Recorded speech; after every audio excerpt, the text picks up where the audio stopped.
Hello friends, வணக்கம். Welcome to all. வாங்க இன்றைக்கி நம்ம ஒரு புதுசான டாபிக் பற்றி பேசுவோம். லாஸ்ட் வீடியோவில் நம்ம வந்து ஹியூமனுடைய பிரெயின் பற்றி பார்த்தோம். நல்ல ஒரு ரெஸ்பான்ஸ். இப்போ ஹியூமனுடைய ஹார்ட்டை பற்றி பார்க்கலாம். அதாவது மனித இதயத்தை பற்றி இன்றைக்கி நம்ம டீப்பாக கொஞ்சம் பார்க்கலாங்க. அதாவது இந்த மனித இதயம் ஒரே ஒரு முக்கியமான வேலை செய்யுது. அதாவது பம்பிங் ஆர்கன் சொல்லுவோம். அதாவது ரத்தத்தை பம்ப் பண்ணி எல்லா உறுப்புகளுக்குமே அனுப்புங்க. இதுதான் இதனுடைய வேலையை. வாங்க இன்னைக்கு இதயம்னா என்ன, அது எப்படி செயல்படுது சொல்லிட்டு நம்ம இன்னைக்கு கொஞ்சம் டீட்டெயில்டாக பார்ப்போம். இப்போ இந்த இதயம் பார்த்தீங்கன்னா, நான் ஏன் நம்ம உடல் உறுப்புகளிலே ஒரு ஸ்பெஷலான உறுப்பு அப்படின்னா, இப்போ இது ரத்தம் எப்போவுமே பம்ப் பண்ணி எல்லா ஆர்கன்ஸுக்கும் சப்ளை பண்ணுறீங்க இல்லையா? இந்த மாதிரி ரத்தத்தை சப்ளை பண்ணலை அப்படின்னா, எல்லா உறுப்புகளுக்குமே எல்லா செல்களுக்குமே எல்லா டிஷ்யூக்களுக்குமே சப்ளை பண்ணலைன்னா நம்முடைய நிலையை பார்த்துக்கோங்க. எல்லா ஆர்கன்ஸும் செயலிழந்து போய்டும். அப்போ எல்லா ஆர்கன்ஸ் செயலிழந்து போச்சு நம்முடைய நிலைமை ரொம்ப மோசமாயிடும். இறப்புக்கு கூட நம்ம கண்டிப்பாக போயிடுவோம் இல்லைங்களா? அப்போது இந்த ஹார்ட் ஒரு முக்கிய பணியை செய்யுது. அப்போ நிறைய பேர் ஹார்ட்டில் தான் ரத்தம் உருவாகுது. அதெல்லாம் கிடையாதுங்க. ஒன்லி பம்பிங் ஆர்கன் மட்டும் தான். இந்த ஹார்ட் எங்கள் லொக்கேஷன், இதனுடைய லொக்கேஷன் எங்கன்னு பார்த்தீங்கன்னா, நம்மளுடைய தொராசிக் கேவிட்டி, அதாவது எலும்பு கூட்டுக்குள்ளே 2 நுரையீரல்களுக்கு இடையில் உள்ள மத்தியில் இந்த ஹார்ட் லெஃப்ட் சைடாக சாஞ்சிருக்குதுங்க. ஏன்னா இந்த ஹார்ட் பார்த்தா எப்பவுமே மத்தியில் மட்டும்தான் இருக்கும். சென்ட்ரல் பிளேஸில் தான் மட்டும் தான் இருக்கும். ஆனால் அதோடைய அந்த சைஸில் இடதுபுறமாக லைட்டாக சாஞ்சிருக்கும். அதனால தான் இது லெஃப்ட் சைடில் இருக்குதுன்னு நம்ம சொல்கிறோம் இல்லைங்களா? ஸோ ஹார்ட் மேலே பார்த்தீங்கன்னா ஒரு ஹார்ட் சுற்றி ஃபுல்லாகவே ஹார்ட் சுற்றி ஒரு ஸ்பெஷலான ஒரு மசில், அதாவது கார்டியாக் மசில் அப்படின்னு சொல்லுவோம். அதாவது இதய தசைகளானது ஹார்ட் அப்படின்னு சொல்லுவோம். இந்த ஹார்ட் மேலே பார்த்தீங்கன்னா பெரிகார்டியம் என்ற ஒரு லேயர் இருக்குது. இந்த பெரிகார்டியம் லேயரே 2 இருக்குதுங்க. ஒன்று பார்த்தீங்கன்னா மேலடுக்கு கீழடுக்குன்னு சொல்லிட்டோம். இந்த மேலடுக்கு கீழடுக்கு இடையில் ஒரு பெரிகார்டியம் ஃப்ளூயிடு ஒன்று இருக்கும். இந்த ஃப்ளூயிடு தாங்க இந்த ஹார்ட் ஃபங்க்ஷன் பண்ணுது இல்லைங்களா?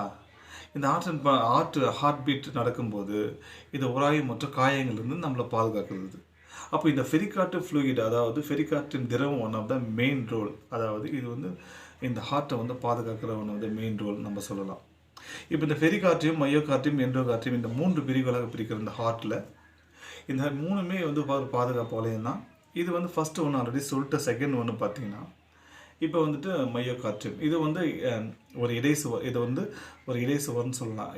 அதாவது இந்த ஹார்ட்டுக்கு இடையில் உள்ள காணப்படுகின்ற ஒரு திக்னஸான ஒரு லேயர்ஸ். இப்போ எண்டோகார்டியம் பார்த்தீங்கன்னா இந்த உள்ளே இருக்கிற அந்த அறைகள் இருக்குல்ல, அந்த அறைகளில் இருக்கக்கூடிய ஒரு மென்மையான ஒரு திசுன்னு சொல்லலாம். இப்போது இந்த இதயம் பார்த்தீங்கன்னா 4 அறைகளுங்க. அதாவது இதை இதய அறைகள் அப்படின்னு சொல்லுவாங்க. மேலே அப்பர் சேம்பர்ஸ், கீழே லோயர் சேம்பர்ஸ் சொல்லுவாங்க. இந்த 4 அறைகளிலுமே செப்டம் என்ற இடைச்சுவர் பாதுகாக்கும். இப்போ ஏன் இதை பாதுகாக்க அப்படின்னா, சிம்பிளுங்க. அந்த பிளட் வருதுங்க இல்லையா, சுத்தமான ரத்தத்தையும் அசுத்தமான ரத்தத்தையும் ஒன்றோட ஒன்று மிக்ஸ் பண்ணாமல் இருக்கிறதுக்கு ரொம்ப பெனிஃபிஷியலாக பாதுகாக்குது இதனுடைய வேலை. அதுதான் செப்டம், இடைச்சுவர்னு சொல்கிறோம். இப்போ வாங்க இன்றைக்கி நம்ம ஒரு முக்கியமான அந்த செயல்பாடுகளை பற்றி பார்க்கலாம். இப்போது ஹார்ட்டு பார்த்தீங்கன்னா மேலுக்கு நார்மலாக 280லேருந்து 340 கிராம்ஸ் எடை. பெண்களுக்கு 230லேருந்து 280 கிராம்ஸ் எடை இருக்குதுங்க. இப்போது கிட்டத்தட்ட இந்த ஹார்ட்டுடைய செயல்பாடுகள் என்ன அப்படின்னா, சுத்தமான இரத்தத்தை, ஆக்சிஜன் நிறைந்த இரத்தத்தை இந்த அயோட்டா வழியாக எல்லா உறுப்புகளுக்குமே, எல்லா செல்களுக்குமே, எல்லா திசுக்களுக்குமே பாஸ் ஆகும். ஸோ இது எப்படி பாஸ் ஆகும் அப்படின்னா, இந்த தமனின்னு சொல்லுவாங்க, அந்த ஹார்ட்டரி, அதாவது இரத்த நாளங்கள், ஹார்ட்டரி என்ற ஒரு இரத்த நாளங்கள் இருக்குது. அந்த நாளங்கள் வழியாக இந்த ரத்தம் எல்லா செல்களுக்குமே பாஸ் ஆகும், சரி சமமாக பாஸ் ஆகும். இப்போது அந்த செல்களிலிருந்து வரக்கூடிய கழிவுகள், இப்போ இந்த ரத்தத்தின் நாளங்கள் வழியாக ஆக்சிஜன் போகும், உணவுப் பொருட்கள் போகும், சத்துக்கள் போகும், ஹார்மோன்ஸ் போகும், இதெல்லாம் சப்ளை ஆகும். இப்போ அந்த செல்கள் ஒன்று இயங்கும் இல்லையா, அந்த செல்களில் நடக்கக்கூடிய கழிவுகள் ரிட்டர்ன் ஆகி வெயின்ஸ் வழியாக வரும். வெயின்ஸ்னால் சிரைன்னு சொல்லுவாங்க. அதுவும் வந்துட்டு நேராக வந்து அதுவும் ஒரு நாளம், ரத்த நாளம் தான். அது நேராக வந்துட்டு நம்மளுடைய ஹார்ட் அதனுடைய ரைட் ஏற்றியத்தில் வந்து, அதாவது சுப்பீரியர் வேனாக்காவா பகுதி வழியாக உள்ளே வரும். அந்த ரைட் ஏற்றியத்தில் வந்து நிரம்பும். அந்த அசுத்தமான ரத்தம் வந்து ரைட் ஏற்றியத்தில் நிரம்பும். இப்போது அந்த அசுத்தமான ரத்தம் ரைட் ஏற்றியத்தில் நிரம்பின உடனே இங்கே ட்ரைகாஸ்ட் வால்வ்னு ஒரு வால்வ் இருக்குது. அது ஓப்பன் ஆகி உடனே ரைட் வென்ட்ரிகல்ஸ் நிரம்பும். அந்த ரைட் வென்ட்ரிகல்ஸு ஃபுல்லாக நிரம்பிட்டு உடனே அது சுருங்க ஆரம்பிக்கும். அந்த அறை அது வந்துட்டு சுருங்க ஆரம்பினே இந்த பல்மனி ஹார்ட்டரி என்ற ஒரு வால்வு ஓப்பன் ஆகி நேராக வந்து பல்மனரி ஹார்ட்டரிக்கு போய் லங்ஸுக்கு போய் அது வந்துட்டு சேர்க்கும். இந்த அசுத்தமான ரத்தம் போகிற டைரக்ஷன். இப்போ உடனே அந்த லங்ஸில் இருக்கக்கூடிய அந்த அசுத்தமான ரத்தம் சுத்திகரிக்கப்பட்டு நல்ல ரத்தமாக மாறி, ஆக்சிஜன் நிறைந்த ரத்தமாக மாறி, பல்மனரி வெயின்ஸ் வழியாக லெஃப்ட் ஏற்றத்தில் வந்து சேர்க்கும். இப்போ இந்த லெஃப்ட் ஏற்றத்தில் ஃபுல்லாக நிரம்பி இப்போ வந்துட்டு அது வந்து அந்த அறையை வந்து சுருங்க ஆரம்பிக்கும். இது வந்து பார்த்திங்கன்னா இந்த மிட்ரல் வால்வ் ஓப்பன் ஆகி இப்போது லெஃப்ட் வென்ட்ரிக்கல் நிரம்ப ஆரம்பிக்கும். இப்போ இந்த லெஃப்ட் வென்ட்ரிக்கல் நிரம்பிச்சுன்னா இது சுருங்க ஆரம்பிக்கும். இது ஹயோட்டா வால்வு என்ற வால்வு திரும்ப ஓப்பன் ஆகி ஹயோட்டா வால்வு வழியாக பல கிளைகளாக இருக்கும். அது வால்வு வழி எல்லா உறுப்புகளுக்குமே சப்ளை ஆகும். இது கொஞ்சம் லைட்டாக கொஞ்சம் காம்ப்ளிகேட்டடாக இருக்கும்.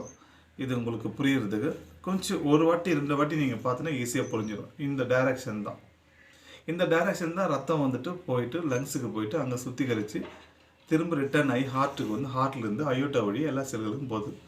இதுதான் இந்த ப்ராசஸ் சிம்பிளாக நடக்குது.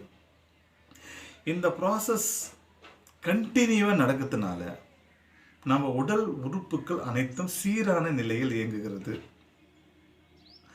சரிங்க. இப்போது இந்த ஹார்ட் வந்துட்டு நம்ம பலமாக வச்சுக்கணும் அப்படின்னா நம்ம என்ன பண்ணணும் அப்படின்னா, நல்லா கீரைகள், பழங்கள், காய்கறிகள், இந்த கிழங்கு வகைகளில் கருணைக்கிழங்கு சாப்பிட்லாம். இந்த மாதிரி இருந்தால் நம்ம ஹார்ட் கொஞ்சம் பலமாக இருக்கும். யோகா, மெடிடேஷன்ஸ் இந்த மாதிரி நம்ம பண்ணலாம். இப்போ நம்ம ஹார்ட் பலவீனமாகிறதுக்கு காரணம் வந்துட்டு இந்த ஃபேட் கண்டென்ட் உள்ள பொருட்களை எடுத்துக்கிறது, இந்த ஸ்ட்ரெஸ்ஸு, இதெல்லாம் வந்துட்டு நமக்கு வந்து ஒரு ஹார்ட்டுக்கு வந்து பலவீனப்படுத்துங்க. இதுதான் நம்மளுடைய நம்ம ஹார்ட்டை வந்து பலப்படுத்துவதற்கும் பலவீனமாக்குவதற்கும் நம்ம முக்கியமான நம்மக்கிட்ட தான் இருக்குது. ஏன்னா ஹார்ட்டுடைய ஃபங்க்ஷன் அந்த மாதிரிங்க. ஏன்னா வந்து கண்டினியூஸாக வந்துட்டு ஒரு பெர் மினிட்டில் வந்து 72 டைம்ஸ்லேருந்து 75 டைம்ஸ் வரையும் இந்த ஹார்ட் பீட் வந்து கண்டினியூஸாக அந்த என்ன பண்ணணும், ஹார்ட் பீட் பண்ணிக்கிட்டே இருக்கும்.